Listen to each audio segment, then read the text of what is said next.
All right, we are back, and as you can see, major changes on the Jeep. There is no more stuff. It's all over there on the floor. And yeah, we went ahead and I got the body pulled off the frame. Wasn't too bad, just a couple bolts and the body came right off. A little bit of linkage and whatnot. I want to show you a little bit though today about what I found out with the rear end. And we had some major issues in the rear end, and I went ahead and addressed them. I want to show you kind of what I did back there. And yeah, the footage is a little bit older. Some of it is where it was still underneath the Jeep, but you get the idea. We went ahead, we already fixed it all up, and the rear end is actually back in already. But yeah, if you want to go ahead and see, I'll show you what I found out with this rear end. All right, so we're back here at the rear of the vehicle.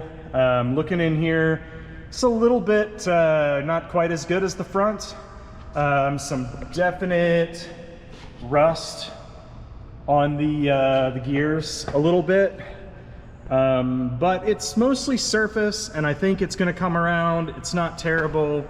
I don't know, you probably can't really see it. It's kind of hard to see, but the bigger issue I'm seeing is we've got an issue here with these bolts. They are loose. And I mean real loose. I mean, you can't see because my big hand's in the way, but if I move this around, I don't know if you can see that. The whole ring is moving on the carrier. Let's see if I can get it down. It's kind of hard to see, but trust me, these bolts are moving up and down. That's not good. These bolts are loose. Some of them more than others, like that one. That one's definitely got some looseness to it. Oh yeah, you can really start to see the play. It's, we're gonna have to address that. I'm gonna take it all apart, probably put some Loctite in there, reclamp these, or maybe take these out completely and do some sort of a better washer. That's garbage. That's not good. Bolts come loose. The gears, they're set, you know, very specifically. They're shimmed in place, and when the bolts come loose, you lose that relationship between the gears, which causes, you know, premature wear and gear whine. And you know, that may be why, I don't know if you can kind of see, but that oil is kind of gross. And I'm thinking, you know, the gears not meshing properly, that can definitely cause some of that. Other thing I noticed back here, and I'll try and zoom in a little bit, but that kind of looks like a Ford script bolt. That guy right there. The other ones have an A on them, or a V, V-A-A. But that one, that looks like an F to me. So somebody might have been in here. I don't think it would have left the factory like that, but you know, I think more than likely somebody's been in here messing around. So I thought that was interesting. I counted the gear back here too. It matches the front, so we're good there. We don't have to worry about mismatch in gear ratios. That would have been another whole thing. But yeah, so this is gonna have to come apart. I'm gonna go ahead and set it back up, check it, clean it up, and tighten the bolts. So that was a project I wasn't expecting, but you know, it's a good thing we caught it now. That could have caused a lot of damage down the road. All right, we're in the garage here, and I just wanted to show you a couple things that I found out about these differential carriers on the CJ2. I was trying to do some research to figure out why those bolts might have come loose on my carrier back at the shop. And one of the things I, you know, learned about was the castings on those older CJ2s. They were just a rough casting, and they went ahead and just put the bolts in the rough casting. And what people were saying was that, you know, because the bolt can't get a real good bite on the casting, that might be a reason why some of the bolts come out. And if you look on some of these newer differentials, like this one is a Dana 44 out of a TJ, they actually machine that part of the casting flat where the bolts go. And also the bolts have a serration underneath of them, and I think that really helps to bite in and help keep the bolt tight.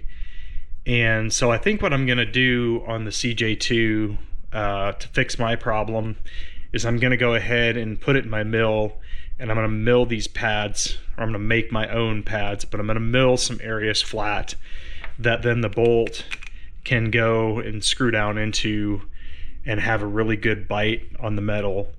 And I'm hoping that in combination with some good Loctite will solve the issues that I'm having. So let's move over to the mill, and I'll show you what I got going on over there. All right, we're over here at the mill, and you can see that rough casting where that bolt is tightened down on. That's the part we're going to machine out. Let's go ahead and get into it. All right, the first thing we need to do is find the center of this hole, and we do that using this coaxial indicator. This spins around and we read the needle. We move the machine in X and Y to find the center, and the needle goes to 0 and stays there. We need to do this so we can find the center of the hole to machine the pocket. All right, once we have the center of the pocket, we go ahead and we can move our end mill down. And by finding the center of that hole, we can be sure that we put our pocket in concentric order with the screw hole that's already there. And we'll just go ahead and move this bit down. And we're just going to take off enough material so that we get a nice flat surface. But I am setting a 0 stop at the bottom because I want all of the pockets to be the same depth. Depth as measured from the ring gear mounting surface up to the top. And so we'll just peck down in there, check and see how it's looking. Looks pretty good. I think we're gonna go a little bit deeper on this one, and then we'll make all the other ones match it. Want to make sure I'm getting all that casting out so off, flat, so I end up with a nice even flat surface all the way around. And this stuff has actually got a fair amount of taper and stuff in it. I mean, it's not very flat. It's just taking a little bit of material to get it all flattened out. I think we got it. Get in here and take a look and see what it looks like. Yep, looks nice and flat all the way around. We should be good. All right, I went ahead and finished all the rest of them up, and now we've got a nice machine diff. It's nice and smooth. The pockets are all concentric, all set to the same depth. This is an old bolt, and you can see this bolt was rattling around in there, and it's actually scarred up. It's actually even bent a little bit. One of them, it was wobbling around. One of them even broke off, and this is the tip that was left in the ring gear. And I think some of that is the rough casting, and these little straps, they are supposed to keep the bolt in. They did, but the little tabs fold over, whatnot. But honestly, the bolts can still come loose, so they're not the best solution. It kept the bolts from falling out, but it didn't keep them loose. Now this bolt is a factory bolt, and what we're going to go ahead and put in here is, this is a Dana 30 bolt, and this is an OEM Spicer bolt.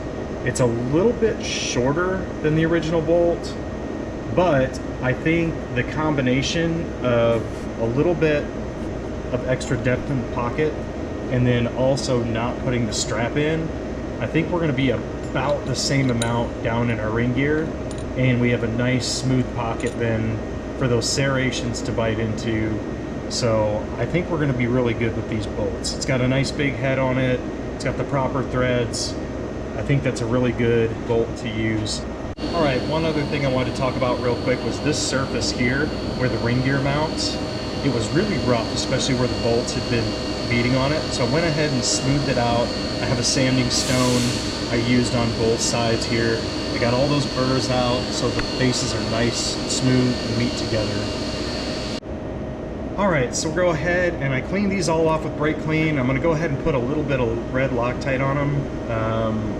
I'm not gonna be super stingy with this stuff. I don't want this to come apart. I want these bolts to stay in there. So put a nice, generous frosting on each one of these. Get it all up in the threads. And then I also cleaned the diff. That's important as well. Clean the holes out, clean the bolts off really good with brake clean. And then we can go ahead and get these installed. All right, over here at the diff, we're gonna go ahead and start putting the bolts in. Got the Loctite on them, we got the holes all cleaned out. Went ahead and pushed the ring gear on here. I actually just heated it up just a little bit and it dropped right on. Line up your bolt holes and then set it upside down here in the vise so it hold it together while we put the bolts in. And we'll go ahead and get all these bolts in. I'm just going to tighten them here quick with impact, 1 click each. We're not tightening them down, we're just drawing up the slack. So don't send me nasty messages about tightening my ring gear with an impact. We're just drawing them up, and then we'll go ahead and use a torque wrench. All right, we got our torque wrench set, and we're gonna go ahead and tighten these bolts. And I think what I'm gonna do is I'm not gonna tighten them until the wrench clicks. I'm just gonna give them about, you know, a little turn each, just to draw them up a little bit tighter, help seat that up. And then after I get the last one done, then I'll go ahead and bring it up to my torque value. And I believe we set it at 55 foot-pounds for these. And we're gonna run in a crisscross pattern, working across the gear, back and forth. Get it tightened up nice and evenly. And this should be, once this Loctite sets up, this should be it. This thing shouldn't be coming apart again. So we'll go ahead and get these all tightened up and we should be good. And I guess we'll get this thing installed maybe next week, and we'll see you again next week. Okay, well that kind of wraps up what we did with the differential. I went ahead, I finished putting the ring gear back on it. I loaded the carrier up into the housing, went ahead, set up the gears, did all that stuff, got it back together, and as you can see, it's already back in, already sealed up. I got the axles in, and just as another little update here, you can see I've got the frame out. I did power wash it. It's got a couple little cracks in the typical spots. Somebody's already been in doing some brazing. I cut that steering box off. I'm just going through, kind of getting the frame ready. I'm gonna do a little fixing on it. I took this rear brace off, and I'm going to, I'm gonna go ahead and put a new one of those on. And over here, looking at the tub, I'm gonna start fixing some of the rust stuff in here. And there's just a couple spots, the typical hat channels, a tiny little bit here underneath the gas tank. It's actually pretty solid metal wise. It just kind of came through right in that spot. And some of the tabs, some of that kind of stuff into the toolbox here area. I need to fix up some of that. I'm not exactly sure what I'm gonna do with the transmission cutout, because originally this had the column shift, so it's not set up to have, it had the rods that came down this way.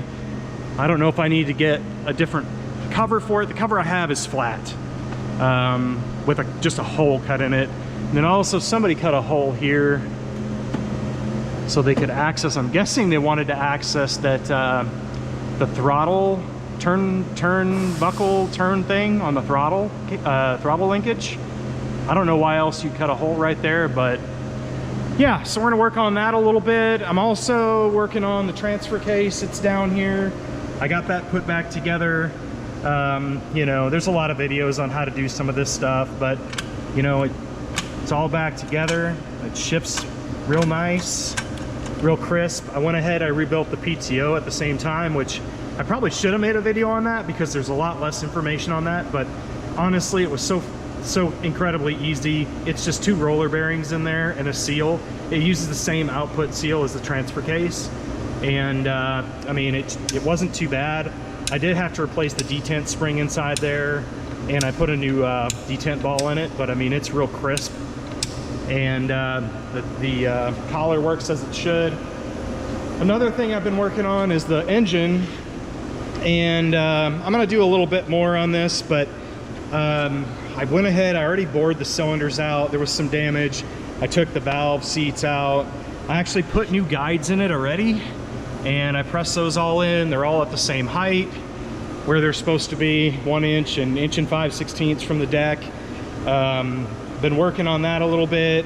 I'm gonna get this over to my engine guy, and he's got a hone, and he's gonna go ahead and hone it. But I need to finish putting in the seats. I got a slightly larger seat to, these seats were a mess. Some of them were high and low and they were all over the place. I got a slightly larger seat. I'm gonna cut slightly larger pockets and put new seats in, and then I'll go ahead and deck it and get it cleaned up, and then I'll get it over to him so he can hone it, and then I'm gonna finish assemble it here. I've got the new pistons already. We ended up at 20 over. I took it to about 15 to 18 over, and I left a few thousandths for the machine shop to go ahead and finish it up. So I'm working on that. I've also, you might see here, some of the eagle eye viewers might see this fuel pump that I've been working on. I'm getting so sick of junk aftermarket stuff. I'm working on this pump. I may only make just one for me, but it's going to be a billet aluminum body for the bottom of this pump that actually has the right geometry that allows it to pump, you know, completely do full strokes like the original one. I'm working on that right now. I'm getting that all lined up. This is just 3D printed. So I've got a lot of irons in the fire, and I've got a whole cart here full of junk and parts and leftover stuff and rebuilt things. I've got valves, and I got a CJ2A valve cutter, seat cutter here to go ahead and put the seats in. I mean, we just got irons all over. I think actually somewhere maybe over here, there's the PTO, the rear PTO, the steering box, windshield frame. I'm actually working on some of that. The transmission, that one's rebuilt. I went ahead and put CJ2A gears in it. They're a little bit lower first and second gear, and I replaced all the bearings. I got all that fixed up. I rebuilt the shift tower. Yeah, lots of stuff. Here's those rear supports with the PTO bracket and the rear support for the frame. So I'll go ahead and start getting those in there, getting them welded in. More of the windshield frame stuff here. Yeah, just a lot going on. I mean, it's there is parts and pieces all over the place. So yeah, I'm gonna go ahead and continue working on this thing. I'm gonna make a few more videos about the engine. I'll probably make some videos when I go ahead and I get it in. We start cutting for the valve seats and the reaming for the valve guides. I haven't seen a lot of good videos on that. I've seen, you know, some cutting the valve seats, but not like the whole reaming process. We'll go in, we'll put that in the machine. I'll go ahead and do that. And then I might do a little bit on actually cutting the valve seats with the CJ2A. There's a couple good videos on that, but I'm gonna go ahead and try it myself. Maybe some videos of cleaning the frame up and getting that ready to go, and maybe a couple quick videos of body work. On the tub, I'm not the best at body work. I don't have the patience for it. I'm not gonna sit there and sand to make it perfect, so it may be less videos on that. But yeah, we're rolling. And as always, if you like this kind of stuff and you wanna see more of it, like, subscribe. We've got our 4.0 performance. It's actually over here, the Jeep. We had it on the dyno this week, and we did the first dyno video on that. Baseline numbers. I'm gonna go ahead, I've got the stuff to do the tune-up, so we're gonna start doing some more videos with the 4.0 and the bolt-ons, to see if they, you know, increase the power or not, where that series is rolling out. So yeah, if you like that kind of stuff and you wanna see more of it, you know, just go ahead and subscribe, whatever. And as always, thanks for watching.